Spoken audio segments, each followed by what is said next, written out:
que pouco tem participado dessa discussão, a verdade é essa. Aqui no estúdio, a gente recebe a professora Cristiane Nepomuceno, que faz parte do comando de greve. Professora, bom dia, seja muito bem-vinda aqui à CBN.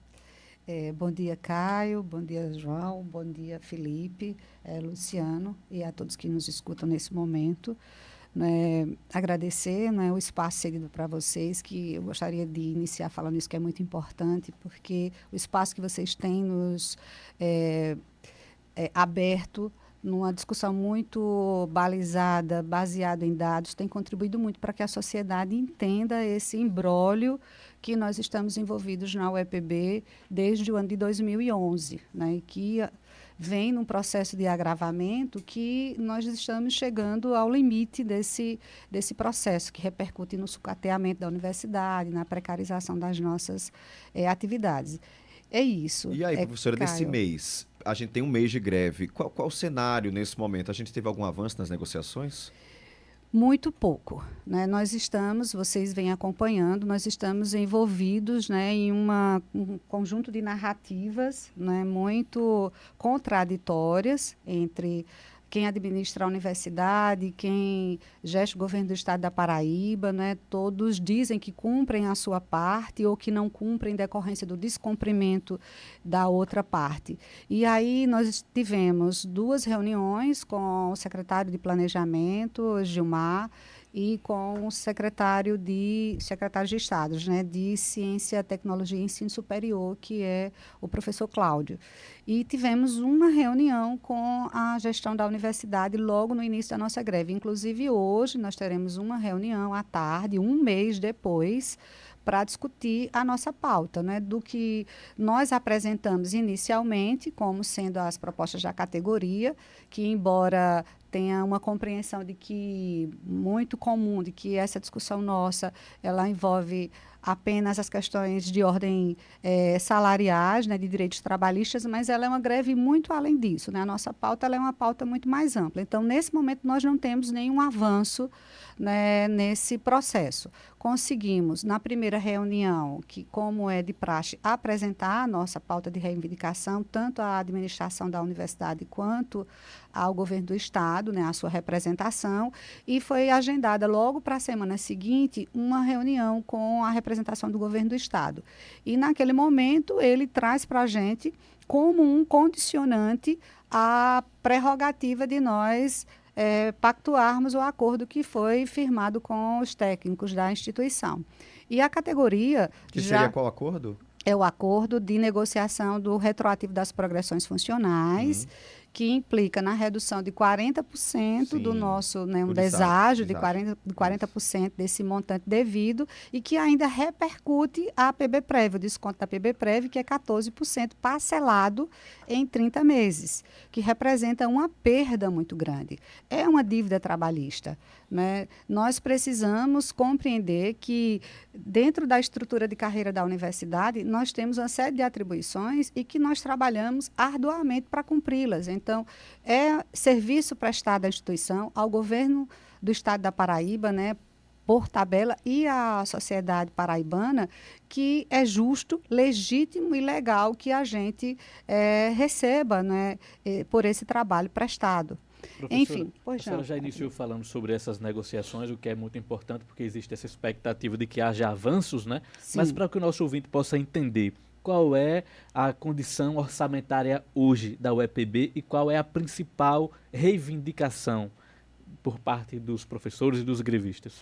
Eu não sei quanto tempo eu tenho, mas eu vou tentar fazer uma retrospectivazinha e vou tentar ser breve. Em 2011, quando o governo Ricardo Coutinho assume, ele assume dentro de uma alegação de uma dívida fiscal, de um comprometimento fiscal do Estado, e reordena o orçamento da instituição. Naquele momento, o que é que ele faz? Ele descumpre já a lei de autonomia quando ele não aplica o que está estabelecido na lei de autonomia da UEPB e calcula, com base no orçamento do ano anterior, que faltava 1/10, que o Maranhão havia deixado de repassar ao UEPB, o de 2011, e divide por 12. e aplica uma correção da inflação. Então, naquele momento, ele deixou de descumprir a lei de autonomia da UEPB. Deixou de cumprir, no caso, né? De cumprir, desculpe. Deixou de cumprir a lei de autonomia. E o que é que a gente tem acompanhado ao longo de todos esses anos? Um reajuste desse orçamento baseado numa receita que o Estado chama de... faltou o termo agora, eu não lembro. É uma receita que nós não temos certeza se ela vai acontecer. É uma receita...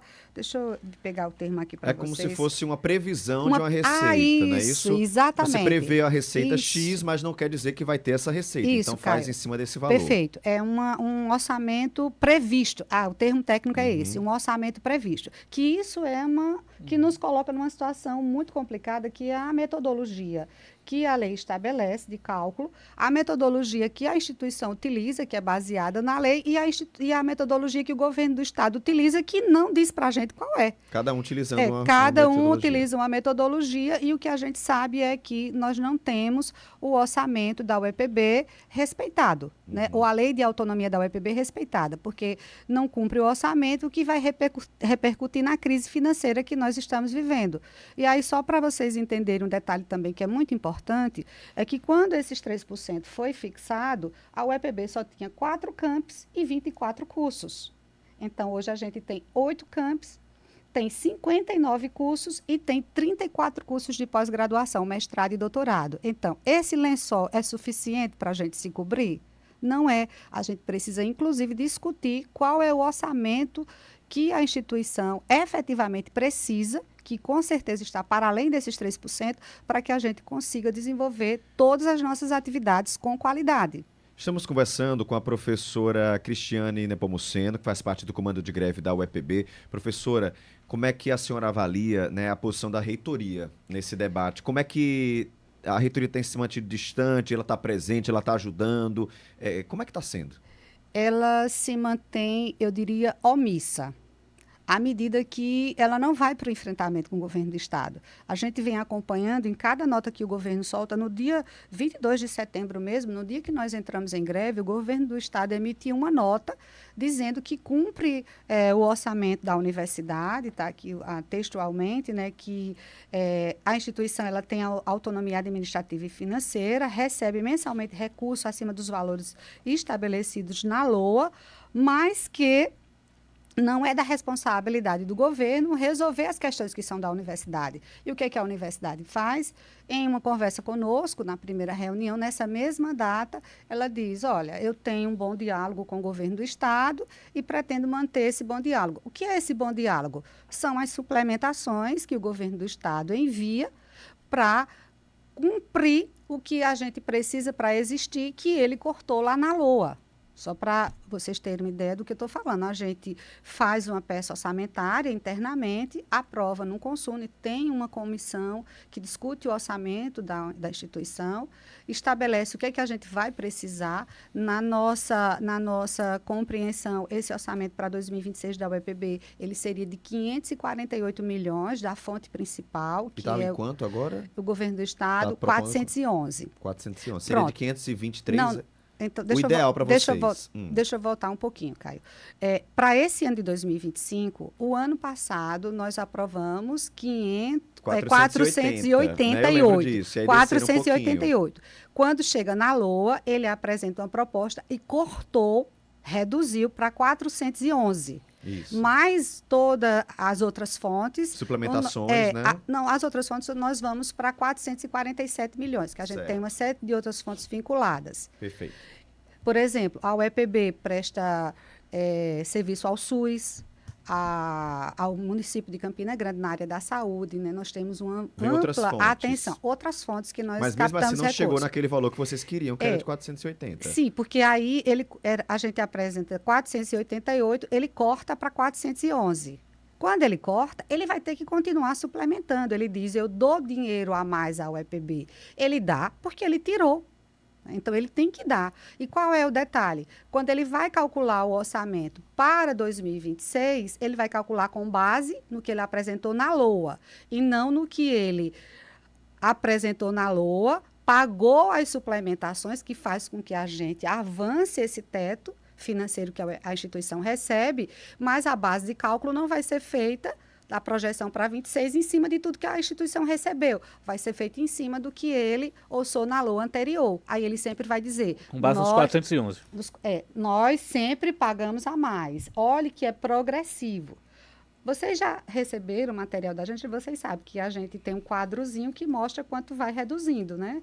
Porque ele vai reduzindo à medida que ele, não cumprindo a lei, só aplicando uma correção, por exemplo, inflacionária, esse montante vai crescendo, só que ele não corresponde ao que a lei estabelece. E aí nós vamos ficando numa situação extremamente difícil, porque, por exemplo, as pessoas dizem, vocês estão em greve, é prejuízo para os estudantes. E é prejuízo não ter lâminas para aprender a como fazer os exames? É prejuízo não ter os reativos para que os estudantes de farmácia possam lidar com as suas experiências e seu aprendizado? É prejuízo não ter acesso a uma série de equipamentos dentro do curso de odontologia, como, por exemplo, nós temos uma unidade móvel de atenção odontológica que está com o compressor quebrado há muito tempo. O que é que essa unidade móvel faz? Inclusive, detecta câncer de boca. Ela está lá parada. Então, quando a gente está falando de sucateamento, é tudo que a gente está perdendo, fisioterapia, nossa piscina de atenção, né, os nossos equipamentos que vão ficando obsoletos, psicologia. Então, as pessoas precisam entender que a gente não está falando só sobre salário, a gente está falando sobre a condição de existência dessa instituição com qualidade. A UEPB é a oportunidade para os filhos e filhas da Paraíba. É uma instituição cotista. Então, abram mão dos nossos fisioterapeutas, abram mão dos nossos odontólogos, abram mão dos nossos psicólogos, dos nossos professores, né? Professora. Tem até aqui, só para colocar o nosso ouvinte nesse jornalistas. debate. E isso, o Gustavo Cruz está dizendo que o benefício da universidade é muito grande para a sociedade. Nos últimos dias nós vimos o destaque da instituição no caso do metanol. A gente inclusive entrevistou aqui, falando sobre pesquisas dentro da UEPB, que tem um infravermelho que pode detectar na própria garrafa se tem uma contaminação por metanol, e o canudo. Ou seja, o Ministério, na verdade, o governo federal já procurando a UEPB por pesquisa científica. Mas como é que você conclui um trabalho, como é que você dá prosseguimento ao trabalho se não tem orçamento? Vale continuar, vale colocar e deixar o estudante no lugar que está faltando o essencial, está faltando o básico? Aí tem que botar nessa balança mesmo, porque eu sei que muitos estudantes têm apoiado a greve. A gente tem recebido mensagem de estudante com relação a isso. Sim. Claro que o estudante não quer que a aula pare, mas também o estudante quer que tenha insumo, quer que tenha ar-condicionado, quer que tenha estrutura. Assistência né? estudantil. Assistência estudantil. Felipe, para a gente encerrar. Professora, nesse um mês de greve será divulgada uma carta, né? Exatamente. Qual o teor dessa carta? Eu queria também que a senhora encerrasse falando sobre a expectativa para a reunião com os parlamentares que deve acontecer hoje, salvo engano. Pois não. Então, essa carta, ela traz para a sociedade, né? A gente chama uma carta aberta à sociedade, uma exposição de motivos que nos conduziram à situação da qual nós estamos vivenciando hoje. E nós estamos com as melhores expectativas, né? A gente espera que quem cuida desse Estado, né, seja no Executivo, no Legislativo, inclusive nas outras instâncias de poder cabível, atentem para o que está acontecendo com a UEPB, né? A gente tem determinações do Tribunal de Contas do Estado dizendo que o governo do Estado da Paraíba estabelecendo, cumpra, né, a lei de autonomia. Então, a gente espera que essas pessoas se sensibilizem e compreendam que essa luta é uma luta de todos e cada um de nós, né? Que a UEPB ela é um patrimônio valiosíssimo desse Estado e a gente não pode permitir que ela seja morta por inanição, morta por asfixia, que é o que a gente está vivenciando. Nós estamos num processo de perdas que podem se tornar irreparáveis, à medida que a gente está perdendo muitos professores nossos, extremamente graduados, né? Digo, com doutorado, pós-doutorado, para outras instituições, porque ser pesquisador e ser pesquisadora hoje, para a gente das universidades, é um imperativo, né? Perfeito. Professora Cristiane Nepomuceno, queria agradecer demais sua participação, espaço aberto aqui para a gente debater, discutir, como já ouvimos reitoria, como já ouvimos governo do Estado, o espaço está aberto para que a gente traga uma discussão clara do que está acontecendo na Universidade Estadual da Paraíba, que é de todos nós. Ela é sustentada pelo dinheiro do paraibano. O paraibano está pagando pela universidade pública. Então, o mínimo que a gente tem que fazer é cobrar que ela seja de qualidade. Professora, muito obrigado mais uma vez.